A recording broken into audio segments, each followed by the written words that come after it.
Welcome back, everybody, to the show. I am your host, as always, Jay Villain, aka That Villain Jay, and tonight we have a very special treat for you. Yes, we do. Because we are heading into the infinite darkness beyond time and space. All things will end, sucked into a black hole. Do you know what it's time for? It's time for the Edge of Eternities theory deck build today on the channel. We're going to be looking at a brutal mono black deck build that I have that has two instant kill combination cards, two instant kill combos in it. Not one, but two.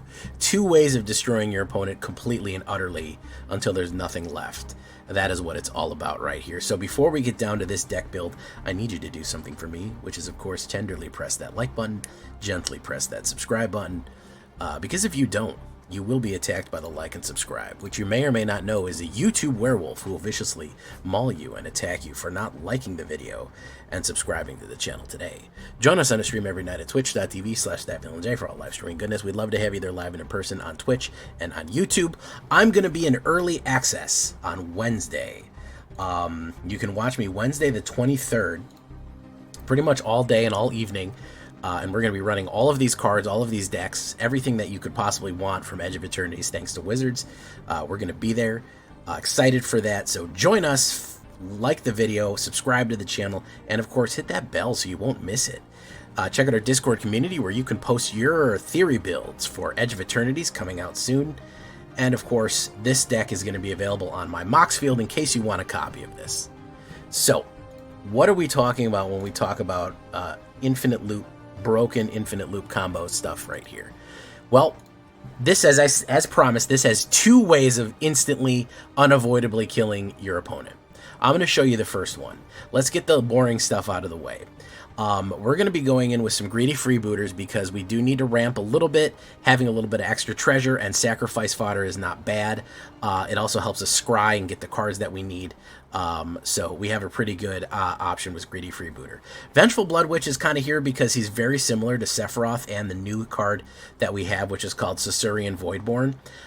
It's a very similar card to Caesarean Voidborn, but we want that gain and drain effect always to be on the battlefield. That's going to be a big part of what we do here. It's going to be an essential piece of that. So, Vengeful Blood Witch, 2 of them, and 3 Sephiroths. Believe it or not, you don't have to have Sephiroth in this. This is a mythic rare. You can pull off the first infinite combo with just commons and uncommons, man. It is insane how powerful this is, okay? So I want to tell you that if you don't want these certain cards, you could just go with the main core cards and follow the prescription that I give you. You don't need to put Sephiroth. However, coming in, he is a great way to sacrifice things and draw cards to get the smoother card draw, and of course gain and drain even more as things die to accelerate the plunge into the black hole right there. So those are our old cards. What about our new ones?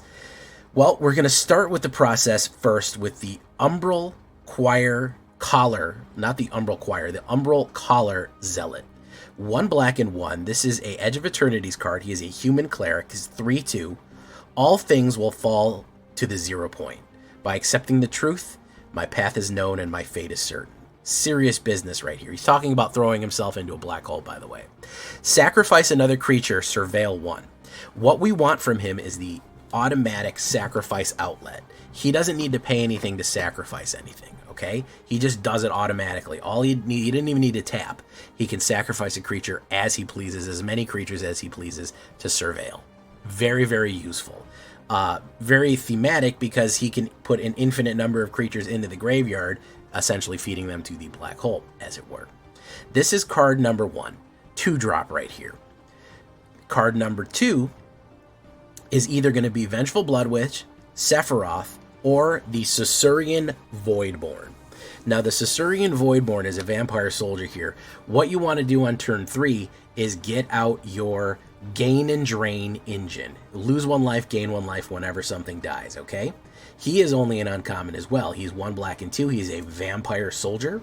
Whenever this creature, another creature, or artifact you control dies, target opponent loses 1 life and you gain 1 life. Okay, so that's our gain and drain. Right?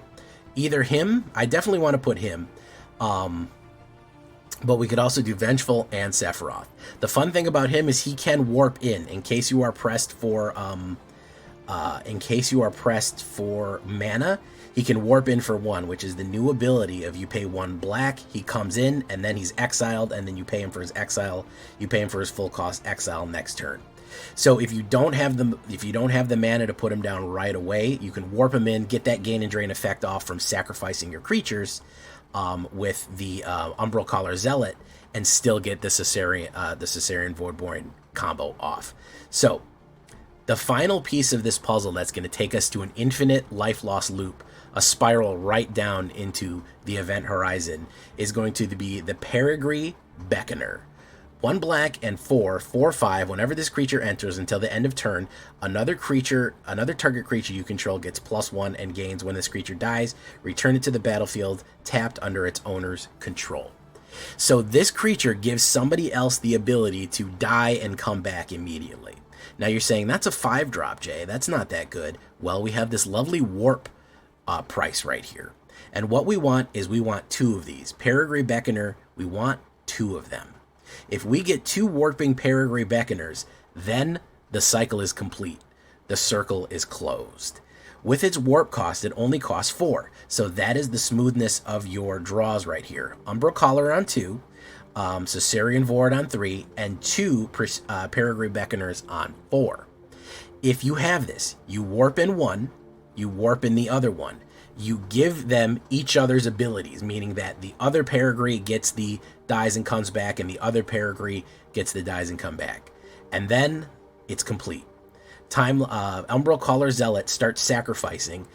He sacrifices 1, it dies and comes back, puts its ability on the other guy. He sacrifices the other one, it dies and comes back, and he puts his ability on the other guy for him to die and come back. He dies and comes back, back and forth, back and forth, back and forth. An infinite cycle of death. Anytime a creature you control dies, Caesarean Voidborn, Vengeful Zealot, or Sephiroth himself, especially Sephiroth, because he'll flip to One-Winged Angel after it happens 4 times, they will die. You have an infinite loop right there. All you need to do is keep dying and bringing back your creatures over and over and over again. If they can't break it, it will eventually gain and drain them down to nothing. That is how you break it on turn 4. That is those 3 cards broken by turn 4. Boom. That's all you need to do. Again, we do need the right cards in hand. We do need to have the stuff in our hand to do this loop. So you say, Jay, that's not real good. It's good, but it's not great. How can you pin a whole deck on that? I got something else for you. I'm going to do the infomercial thing. But wait, there's more. That is not the only instant kill that I'm going to get off for you right there. Okay? You want another instant kill shoved in this deck? I got you, man. No worries. That being said, all of those are there. We're also going to bring in the Timeline Color, which is a really good card that helps with our next part of our plan. 2 black, haste. You may cast this card from your graveyard using its warp ability. Its warp ability is 1 black and pay 2 life. You may cast this card from your hand or your graveyard for its warp cost. If you do, exile it at the end of turn, and then you can pay it again for its regular cost. So you can bring this guy in from either the warped exile, which means it's almost untouchable when it's in warp, so people can't get rid of it, or you can haste it out from your graveyard or haste it out from your hand. Attacking is going to be the key essential part of this. Let's go down here and let's take a look at our artifacts. We have 2. The Dawnsire Sunstar Dreadnought and the Requiem Monolith. First things first, let's take a look at the Requiem Monolith right here. It's a 3-drop artifact, 1 black and 2. Until the end of turn, target creature gains. Whenever this creature is dealt damage, you may draw that many cards and lose that much life. You draw. You don't may. By the way, this is not may. This is you will do it. You draw that many cards and lose that much life whenever that card is damaged. This creature's controller may have this artifact deal 1 damage, activate only as a sorcery. So you can choose to have it do 1 damage so you can draw a card and lose 1 life. But no matter what happens to your creature, it's going to draw a card and lose 1 life for each damage it takes. Let's break it. This can be put on whatever card that you want. You can even put it on your opponent's cards, right? So you can even put on one of your opponent's creatures. What we do is we use Requiem Monolith to draw cards as we go. Then we use Requiem Monolith to put this ability on one of our opponent's creatures. Here's where the Death Star comes into play. Dawnsire Sunstar Dreadnought, 5-drop, artifact, station. We want to get this station up to 10. Little tricky. The way that you station is you tap a card and it adds station to its total bonus. Once we've tapped 5 power total of station, it gets this ability, which is whenever you attack, Dawnspire deals 100 damage to up to 1 target creature or planeswalker. So if we have big creatures flashing in, especially warping in like one of these Peregrine Beckoners warping in with a lot of damage or a lot of toughness, you can slowly build up your ability to crew this space station. All you need to do is get it to 10. Because when you combine Requiem Monolith and Dawnspire Dreadnought, all you need to do is attack. Whenever you attack, it deals 100 damage to target creature. We choose one of their creatures before we attack. Whenever it takes damage, they lose life and draw a card. They will lose 100 life and draw 100 cards. All we need to do is tap this and attack.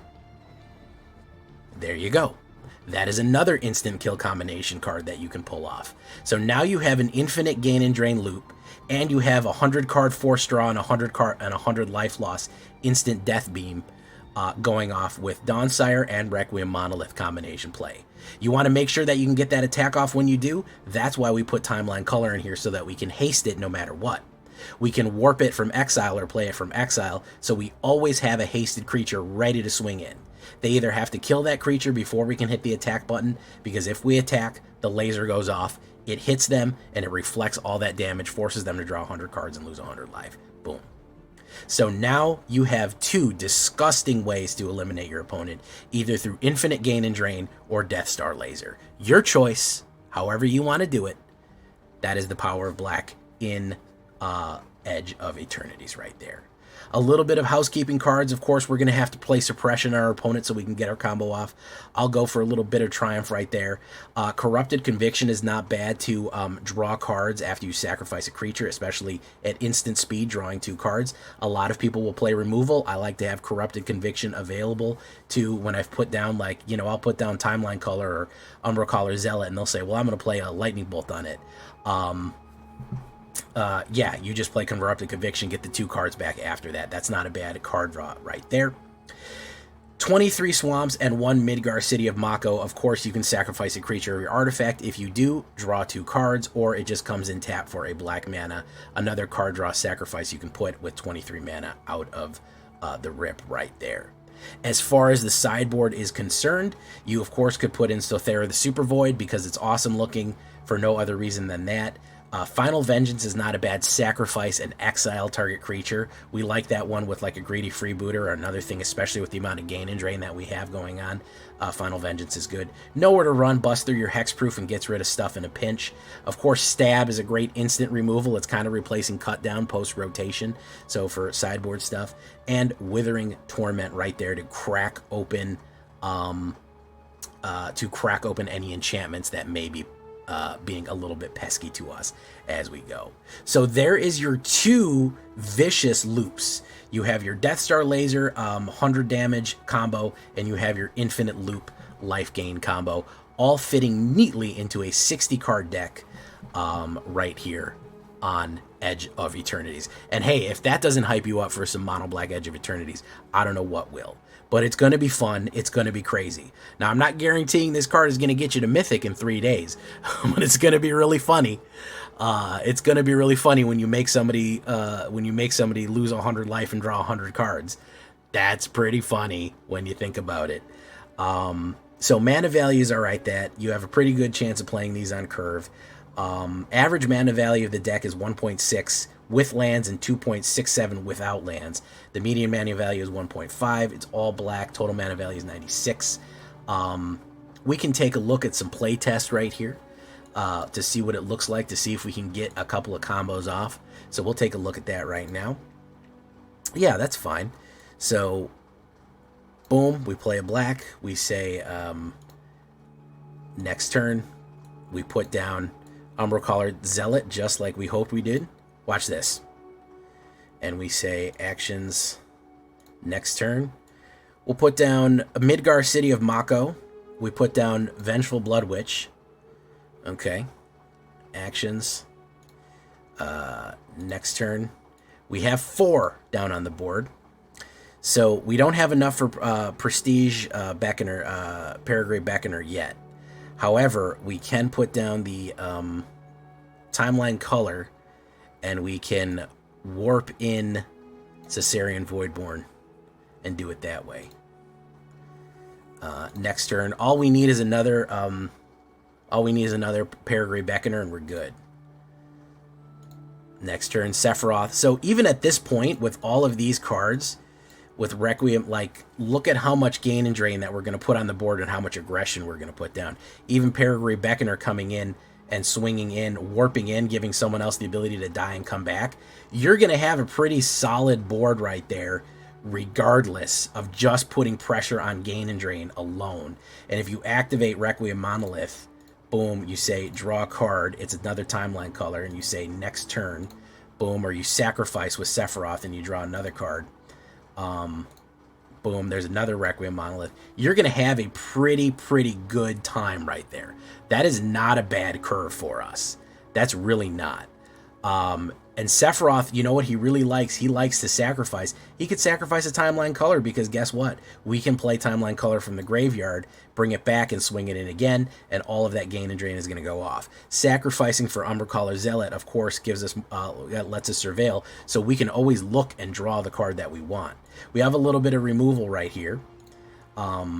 We do that. Swamp. We do that. Next turn, boom, Swamp. We'll draw 2 extra cards to show that we are getting there. Umbracaller. Ooh, we cannot find that last Paragraph Beckoner. The trick is the Paragraph Beckoner is going to be your the hardest one to get. There's a lot of things that can imitate. So Umbracaller Zealot is hard to get, and Paragraph Beckoner is the essential one. Umbracaller Zealot's important, but the gain and drain effect with Caesarean and Vengeful Bloodwitch and Sephiroth are more easy to find and pull up. So yeah, we've pretty much, I think we've probably got them pretty good here, even though we haven't even got, and let's say the game is going long, there's your Sunstar Dreadnought. So now with Requiem Monolith, I've pulled one of the infinite loops or the 100 damagers right here. So we would put Sunsire, we would use some of these cards to crew it, and then activate Requiem, and then attack with one thing, and we're good to go. As a matter of fact, because we had so much mana down, we could play Sunsire, crew it with whatever we can, and attack with a reanimated Timeline Color from the graveyard. We could actually play him for black and 2 life and swing in, and it would do the 100 damage trick. So we did successfully get one of the infinite loops off, or one of the instant kills off, on top of all of this really low to the ground aggression and gain and drain that we have going on. So let's restart it again. Let's take a look what we have. There's Umbral Choir, boom. Let's say we're on the play. We do next turn. There's a Timeline Color, boom. We say next turn. We can do a Sephiroth. Actually, you know, we'll do a Timeline Color right there. We say next turn, we do this. We can swing in with the Timeline Color if he's not there, or we can do Sephiroth, sacrifice him, and draw an extra card. Boom.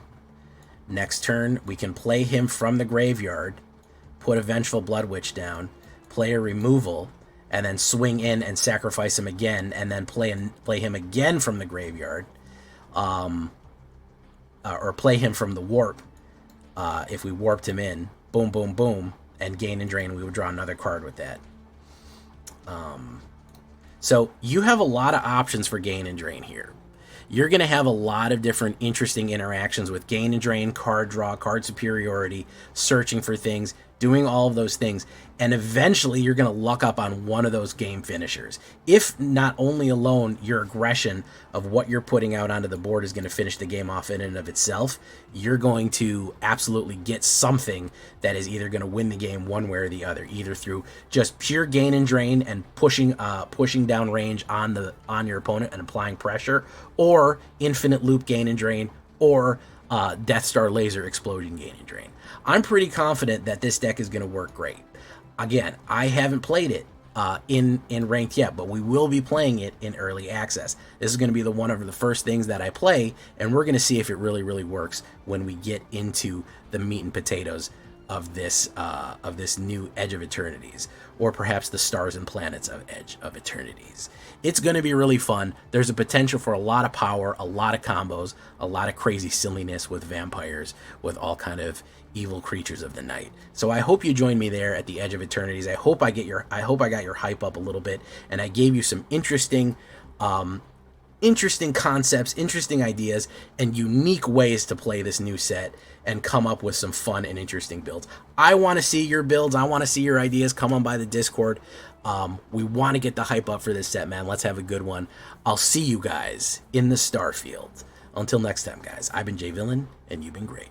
Bye-bye.